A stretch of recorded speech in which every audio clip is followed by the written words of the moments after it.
Hello மக்களே! இது உங்களை அன்போடு வரவேற்பது. இது நம்ம பாட்காஸ்ட் சேனல் ஆன் ஸ்பாட்டிஃபை. எல்லாருக்கும் இனிய இரவு வணக்கம். மதியம் கேட்குறவங்களுக்கு மதிய வணக்கம். காலை கேட்குறவங்களுக்கு காலை வணக்கம். மாலை கேட்குறவங்களுக்கு மாலை வணக்கம். எழுதிக்கிட்டே வேலை செஞ்சுக்கிட்டே கேட்குறவங்களுக்கு வேலை வணக்கம். இன்றைக்கி நம்ம பேச போகிற டாபிக் எல்லாருக்குமே ரொம்ப பிடிச்ச டாபிக். ஒருத்தவங்களுக்கும் ஒன்று நடந்திருக்கலாம். சில பேருக்கு துரோகம் நடந்திருக்கலாம். சில பேருக்கு அதனால் வாழ்க்கையே மாறி இருக்கலாம். சில பேருக்கு அதனால் வாழ்க்கையே முடிஞ்சிருக்கலாம். ஸோ நீங்கள் நினச்சது கரெக்டு தான். நான் பேச போகிற டாபிக் நண்பர்கள் மற்றும் நட்பு. என்னடா என்னடா பேச போகிற அப்படின்னா, நானும் சில வாரங்களாக பார்த்துக்கிட்டு இருக்கேன். நட்புடைய அவசியம் எனக்கு டெய்லிக்கும் தானாகவே என்னை தேடி வர மாதிரி ஃபீல் ஆச்சு நண்பர்களே. பட் ஒரு 4 நாளாக 3 நாளாக பாட்காஸ்ட் போடவே முடியல. தயவுசெய்து என்னை மன்னிச்சிடுங்க. மணி இப்போ 11:15. நான் 4 நாளாக 3 நாளாக கொஞ்சம் வேலையாக இருந்துட்டேன். நானும் பேசலாம்னு நினச்சேன், பட் முடியல. சரி, என் சொந்த கதையெல்லாம் விடுங்க, அதை பார்த்துக்கலாம். நட்புங்கிறது ஒரு ஆணுக்கு பெண்ணுக்கு ஒரு எல்லாருக்குமே, அது ஒரு அனிமல்ஸுக்கு கூட சரி, எல்லாருக்குமே அது ஒரு பொதுவான ஒரு சொத்து. அது நீங்கள் எவ்வளோ என்ன கொடுத்தாலும் வாங்க முடியாதுங்கிறது நட்பு மட்டும்தான். அப்படி வாங்குற மாதிரி இருந்துச்சுன்னா அது நட்பே கிடையாது. பொருள் இருந்தால் தான் வருவானுங்க அப்படின்னா அது ஜஸ்ட்டு ஒரு ஒரு கேவலமான ரிலேஷன்ஷிப் மக்களே. பட் ஃப்ரெண்ட்ஷிப்புங்கிறது சீரியஸாகவே ஒரு அன்எக்ஸ்பெக்டடாக கிடைக்கிறது. ஒரு நம்மளை மாதிரியே ஒரு வைப் உள்ளவன், மைண்ட் செட் உள்ளவன் நமக்கு கிடைக்கிறதுங்கிறது ஒரு காட் கிரேஸ். கடவுளுக்கே கிடைக்காதடா நட்பு.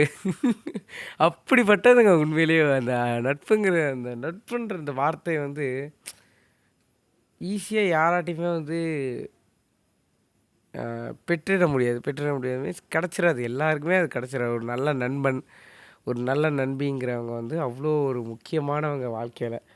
நீங்கள் வாழ்க்கையில் தோக்குறதுக்கும் காரணமாக இருப்பான். ஆனால் நம்மளை உண்மையான நண்பன் நண்பிங்கிறவங்க நம்மளுடைய வெற்றிக்கு அவ்வளோ அவங்களாட்டி முடியுதோ முடியலையோ, பட் நம்ம மேலே நம்பிக்கை வச்சு உன்னாடி முடியும்னு சொன்னால் முடியும்னு மோட்டிவேட் பண்ணுவாங்க. உன்னாடி முடியாதுன்னா நம்மளை டிமோட்டிவேட் பண்ண மாட்டாங்க. இது உனக்கு வரல மச்சான் மச்சி, நீ வேறு ஏதாவது ட்ரை பண்ணு, கண்டிப்பாக அதில் சக்ஸஸ் ஆவான்னு சொல்லி அவனோட வெற்றிக்கு ஈக்குவலாக நமக்கு உதவி செய்வான்.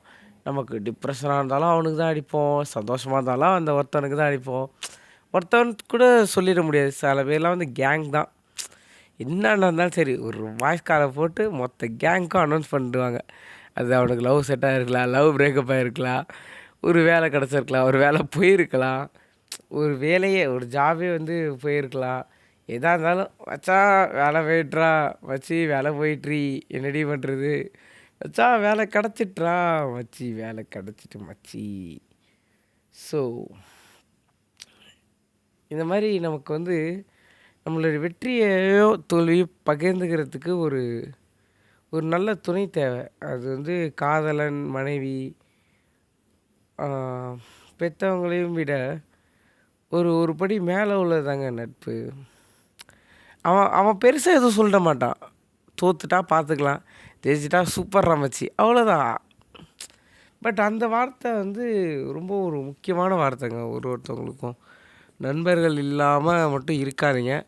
அப்படி நல்ல நண்பர்கள் கிடைக்கலையா, ஜஸ்ட் வெயிட் பண்ணுங்கள். உங்களுக்கானவங்க கண்டிப்பாக ஒரு நல்ல நண்பன் உனக்காக தேடி வருவான். இருக்கிற நண்பர்களை உங்களை சுற்றி உள்ள நண்பர்களை அவங்க தப்பு பண்ணால் திருத்துங்க, நல்லது பண்ணால் பாராட்டுங்க. ரொம்ப ரொம்ப நல்லது பண்ணுறானா நீங்களும் அவனோடய சேர்ந்து நல்லது பண்ணுங்கள். என்ன பாட்காஸ்ட் முடிய போகுது அப்படின்னா இல்லை, கொஞ்ச நேரம் பேசுவோம். பட் எனக்கும் இந்த நட்புன்ற டாபிக் ரொம்ப பிடிச்சிருக்கு. பர்சனலாக ரொம்ப பிடிச்சிருக்கு. ஸோ வாட் தென், என்னோடய நட்பு வட்டாரங்கிறது ரொம்பவும் பெருசுன்னு சொல்ல முடியாது, ரொம்ப சின்னதுன்னு சொல்லிட முடியாது. ஒரு ஒரு தூரமாக இருக்காங்க எல்லாருமே. என்னோடய லைஃப்பில் வந்து மீட் பண்ண எல்லாருமே வந்து எனக்கு வந்து என்னடா மறந்துட்டியான்னு கேட்பாங்க. நெனப்பு அவனை பார்த்தாலே மினிமம் ஒரு 10 இன்சிடென்ட் மேலே நான் ஞாபகம் வச்சுருவேன் எல்லாருக்குமே. அதுவும் ரொம்ப க்ளோஸ்னா அவன் என்னென்ன பண்ணானோ எல்லாத்தையும் அவன்கிட்டயே போய் சொல்லுவேன். அந்த மாதிரி ஒரு நமக்கு எப்படி நட்பு வட்டாரங்கள்னால் நான் 8th வரைக்கும் ஒரு ஸ்கூலில் படித்தேன். அங்கே வந்து அவ்வளோ ஃப்ரெண்ட்ஸு. 9th 10th வேறு ஸ்கூலு. அங்கேயும் அவ்வளோ நண்பர்கள். 11th 12th அங்கேயும் அவ்வளோ பேர். இப்போ காலேஜ் இங்கேயும் கிளாஸ் ஃபுல்லாக ஃப்ரெண்ட்ஸ் தான். அப்புறம் என்ன இவ்வளோ பேர் இருக்காங்க. பட் எல்லாருக்குமே நம்மளுடைய அவங்க வந்து நம்மளை பார்க்குற பாயிண்ட் ஆஃப் வியூ வந்து வேறு மாதிரி இருக்கும்.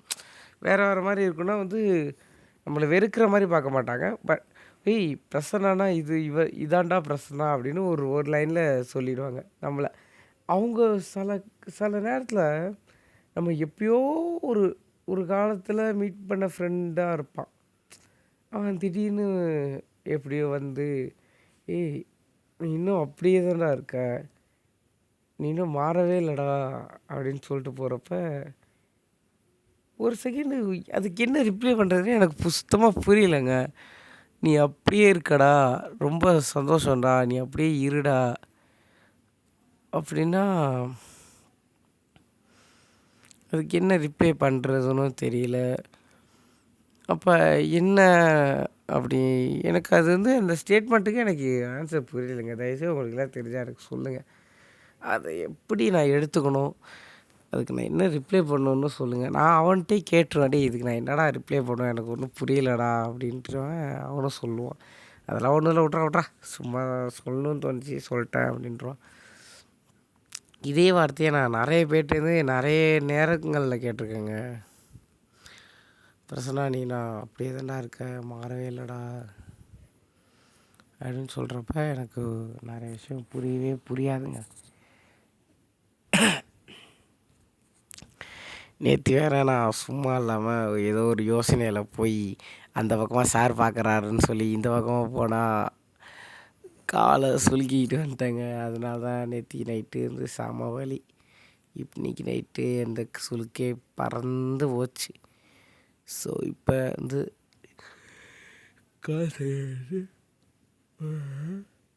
ஒன் செகண்ட் கால் சரியாயிட்டு காட் கிரேஸ் அதாங்க.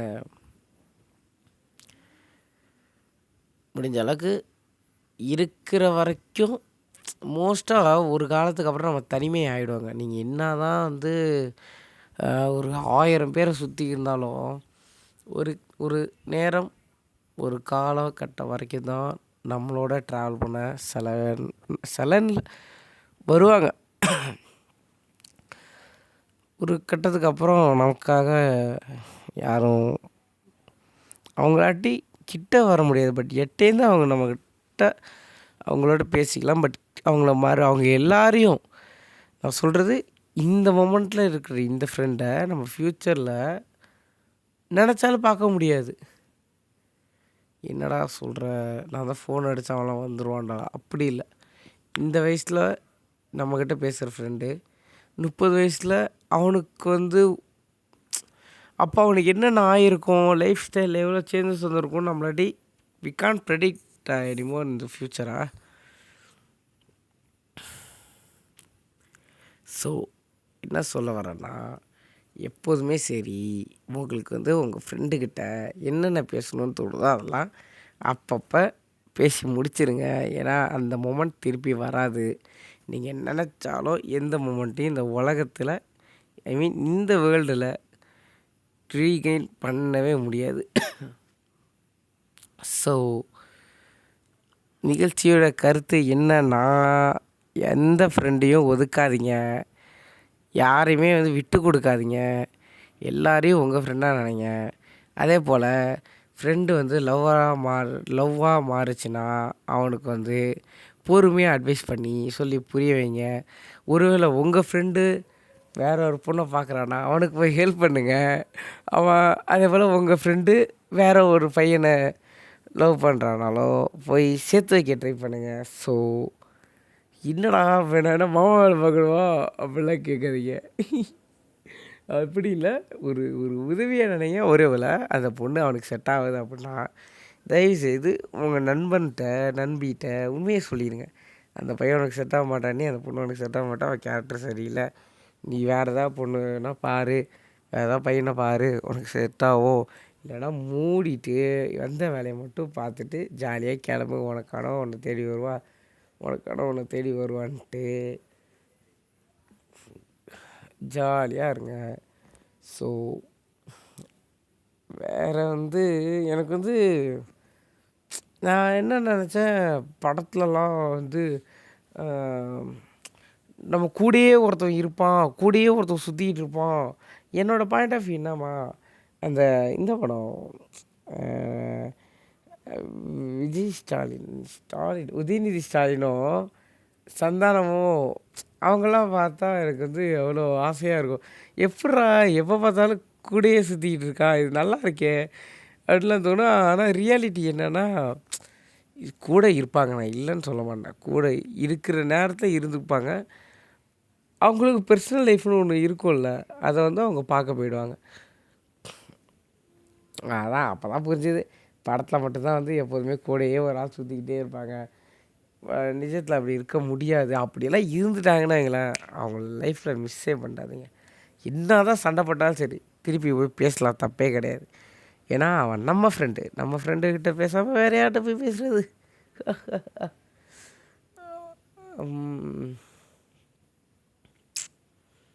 வேறு என்னங்க, ஃப்ரெண்டோட சோகத்தில் பங்கெடுத்துக்கோங்க. அவனுக்கு அவளுக்கு ஒன்றுனா போய் நில்லுங்க. நீங்கள் வந்து அவளுக்காக பேச தேவையில்ல, எதுவுமே பண்ண தேவையில்ல.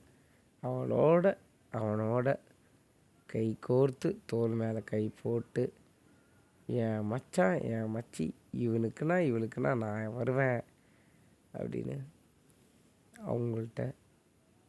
அவங்கள்ட்ட சொல்லாமலே புரிஞ்சுக்கிற மாதிரி நடந்துக்கோங்க. எதாக இருந்தாலும் அவன்கிட்ட சொல்லிடுங்க. அவன் மேலே தப்பு இருந்தாலும் சரி, உங்கள் மேலே நீங்கள் அவனுக்கு தப்பு பண்ணி தொலைஞ்சிருந்தாலும் சரி, தயவுசெய்து அவன்கிட்ட போய் சொல்லிடுங்க. எதையும் வந்து மூடி வச்சுக்காதீங்க. அது வந்து ஏதாவது அவனே கண்டுபிடிக்கிறது முன்னாடி நீங்களே போய் சொல்லிட்டீங்கன்னா prevention is better then cure.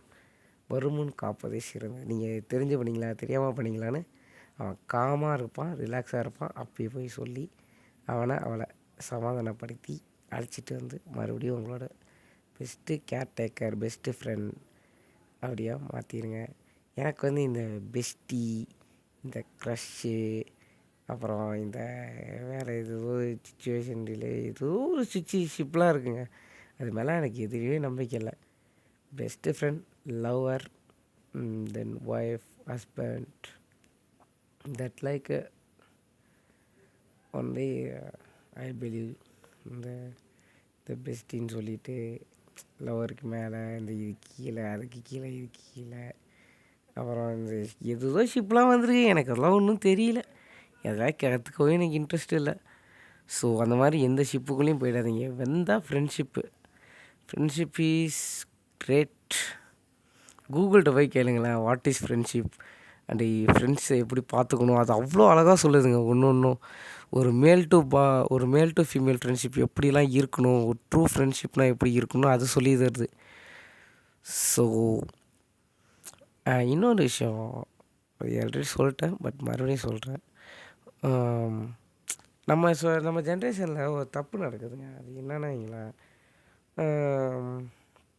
நம்ம பசங்களுக்கு என்னன்னா, டேய் நீ நம்ம மச்சானே சொல்லுவான் நமக்கு, டேய் உனக்கு அந்த பொண்ணு பிடிச்சிக்குன்னா போய் பேசுகிறா, ஃபஸ்ட்டு ஃப்ரெண்டுன்னு சொல்லு, அவன் கேரக்டரு ஒன்று அவனுக்கு பிடிக்க வை. இந்த படத்தில் பார்த்துட்டு இவனுக்கு பண்ணுற வேலை இருக்குது.